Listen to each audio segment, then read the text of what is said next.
Here in Massachusetts, over the course of the past year, politicians have made no secret of just how much they dislike Donald Trump. There are a number of issues I disagree vehemently with Mr. Trump on, and I question whether he's got the temperament to serve as president. People should read the history of how Germany elected Hitler. His ideas are not only radical, ridiculous, and immoral, they're also really stupid. A small, insecure money grubber who doesn't care who gets hurt, a man who will never be president of the United States. Oh, well. That trio got a lot of support for their stances then, but this is now. And as Adam Riley tells us, it could all mean real problems for Massachusetts in the future. At City Hall, Mayor Marty Walsh reacted to Donald Trump's win with a mix of conciliation and defiance, saying America needs to give Trump a chance, but also telling Trump not to mess with Boston. I am not letting anybody change the policies in the city of Boston. So when we talk about undocumented immigrants, we have our Office of Immigrant Advancement that's helping people on pathways to citizenship. I am not changing that, regardless of what the federal government says. Walsh has a history with the president-elect, who's called him a clown and mocked his stance on the Olympics. Asked about those jabs, Walsh shrugged them off. Well, I think the hard part is going to be who hasn't had a back and forth with Donald Trump. I think that's a very short list across the country. Still, given Trump's tendency to hold a grudge, it's worth asking whether he might seek retribution on Boston and Massachusetts as a whole. After all, Charlie Baker refused to vote for him. Elizabeth Warren called him a thin-skinned racist bully, and Seth Moulton compared him to Hitler. So if Trump does decide to exact some revenge, how might he do it? In 1972, Richard Nixon won in a landslide. But the only state to vote against him was our Commonwealth. And what did Nixon do as revenge? He closed the Charlestown Navy Yard, costing a lot of people jobs. Today, BU presidential historian Tom Whalen says Massachusetts would have other tempting targets for a vindictive president, including health care and higher education. Universities, part of their life's blood is federal money rolling in to support various experimental programs or research initiatives. And because of the quality of our higher education institutions here in Boston, Cambridge, we've always had an advantage over the rest of the country. But if he really wants to stick it to this region here, I mean, he can basically pull the plug on that, or at least cause it to go down to a very thin trickle. But Whalen also says that while Trump could take a step like that out of sheer malice, strategic retribution seems more likely.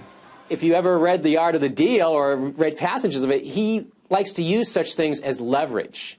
And if he thinks he can get, Elizabeth Warren or Ed Markey to support or cut a deal with him on some other initiatives, he might hang this over their heads. Of course, the million-dollar question is whether Trump's MO will change once he becomes president. Judging from his conciliatory speech on election night, that's at least a possibility. But it's also possible Trump will look to settle old scores, in which case Massachusetts could be at the top of the list.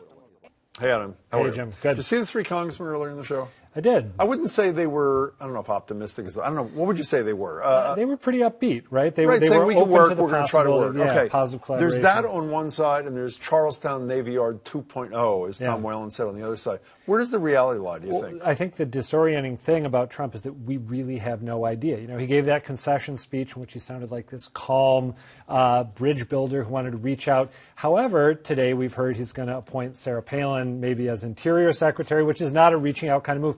I genuinely think we don't know. And the other thing that I was surprised didn't come up in your conversation with them is, what if he pursues a special prosecutor to go after Hillary Clinton? How do you have bipartisanship?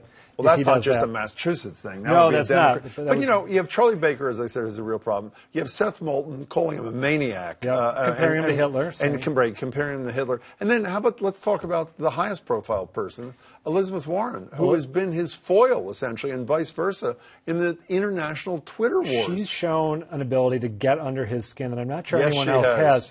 Today, just a few minutes ago, as we sit and have this conversation, she apparently has said that she is willing to put her differences with Donald Trump aside. Elizabeth Warren said this? And I had the exact same reaction. When I read this, it was a Politico story, and I thought, no way. But yeah, apparently she's done that. I wonder to what extent that's because she thinks collaboration is really possible, and to what extent she kind of wants to manage Trump. I wonder about all the desire for conciliation that we hear referenced right now. I wonder if it's Democrats trying to sort of control Trump's behavior before he heads into office. Play Republican political consultant for Absolutely. a second. Charlie Baker calls you on the phone and says, I need advice. What do? Do I call this guy up?